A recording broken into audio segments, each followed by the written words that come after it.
kasiloy, welcome po sa aking YouTube channel at welcome po sa panibago nating video ngayon. So yung video natin ngayon, yung content natin ay isi-share ko lang yung DIY ko na active subwoofer po, no? Binili ko ito sa Lazada, no? Ito yung niya, volume, yung frequency niya. Yung frequency niya ay from 30 Hz to 150 Hz po. Ito yung phase niya, no? Ito yung niya, high level input po. Kung yung source mo ay walang RCA output, sa speaker terminal ka magkukuha ng wire, ilagay mo dito left and right yan. Ito po ay RCA input po, kasi laban ng mga source ay mayroon ng mga RCA input. Ito ay high level. Ito yung switch niya, ito yung AC cord input, ito yung lead indicator, no? Pag auto off mo, saka on, sa auto ko lang inalagay. Tingnan natin ang laman, no, ng subwoofer active amplifier board ko. Tingnan natin ang laman dito. Pagkatapos tingnan natin yung sa harap, yung speaker niya, no? Kasi ang speaker ito ay Targa 400 watts lang po. So tingnan natin ang laman.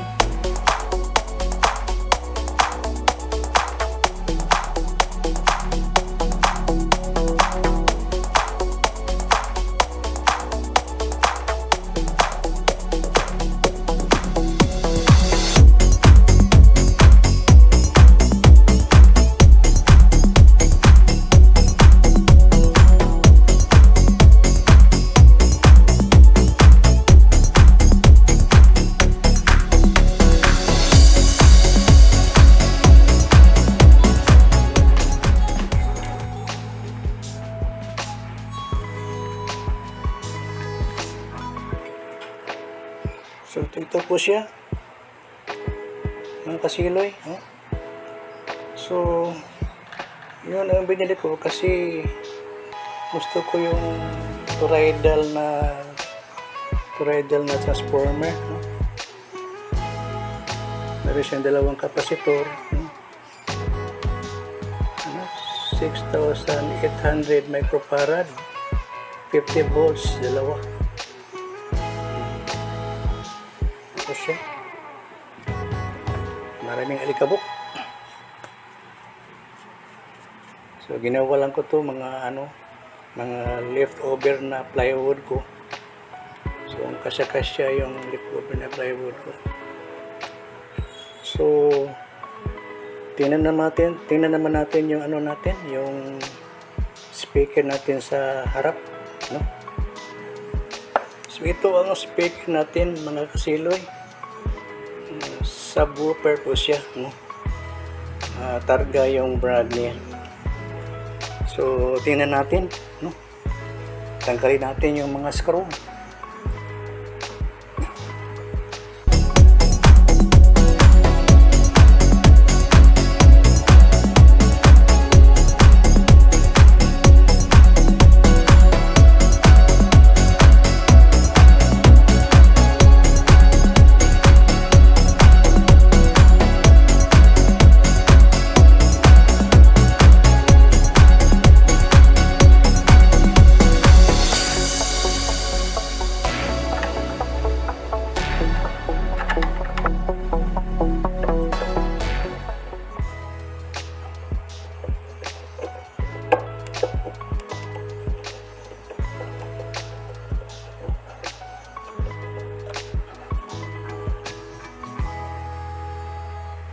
Yun siya, no?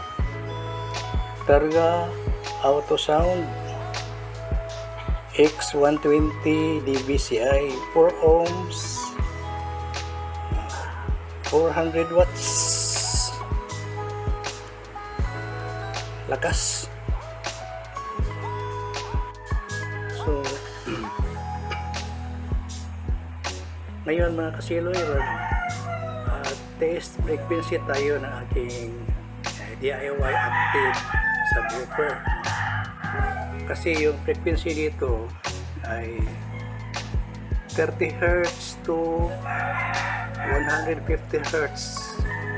Yung speaker natin doon sa harap ay Targa 400 watts siya. Tapos yung frequency niya ay pinakababa 30 Hz din, katulad dito 30 Hz din. Yung speaker natin 30 Hz, from 30 Hz to 5,000 Hz siguro yung natin, yung speaker. So mag-testing tayo, simula tayo sa 30 Hz, no? I-on natin yung speaker natin, active speaker.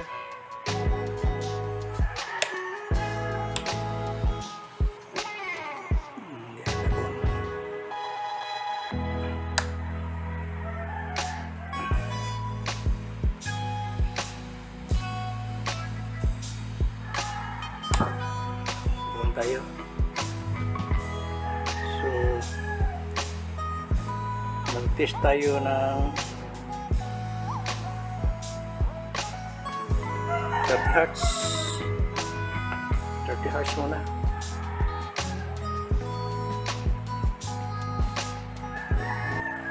Yun, 30 Hz yun.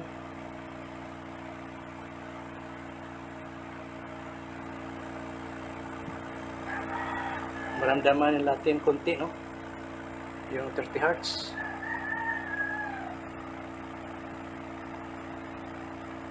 Lagyan natin ng mga siguro 75 Hz. 75 Hz. Yung middle niya. Okay. Testing tayo.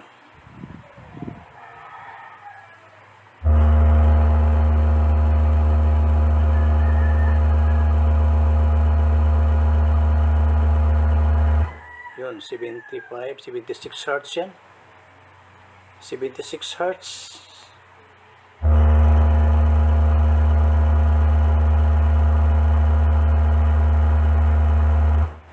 Yan. Tingnan natin. Mga siguro 100 Hz tayo. 145.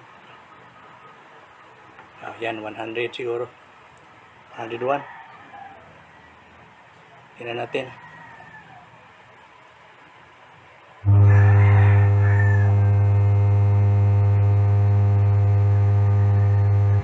Yun, 101 to 100 Hz yan. Lagyan natin sa last 150 Hz. I-set natin na 150 Hz yung ano natin. Cellphone natin. 140, 157, 147, 160, yan, 148 na lang, malapit na yan. Testing tayo, 150 Hz.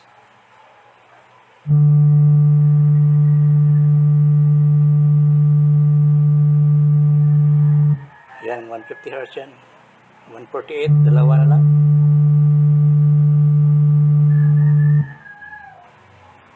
So, tapos na tayo mag-testing na frequency. So, mag-test naman tayo ng music na kasiloy. So, ngayon kasiloy, mag-testing tayo ng ating active subwoofer. From our laptop, punta dito sa ating mixer. Yung mixer natin ay ano yan? Yung EQ, naka-flat lang po yun, no? Tapos punta dito ng ating active subwoofer po, no? Dinagay ko yan, the lowest frequency, 30 Hz po. No, naka 12 o'clock na yung volume niya. 30 Hz yung ano niya, the lowest frequency ng ating active subwoofer. So mag-taste tayo. Volume konti.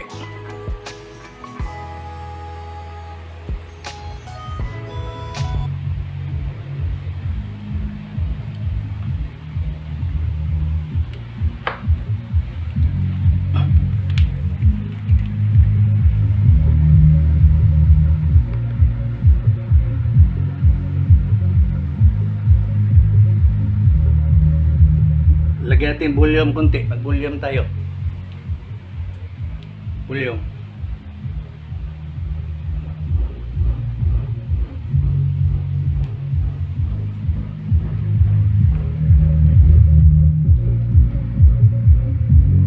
Yung bahay namin ay yung may yanig ng bahay namin dito.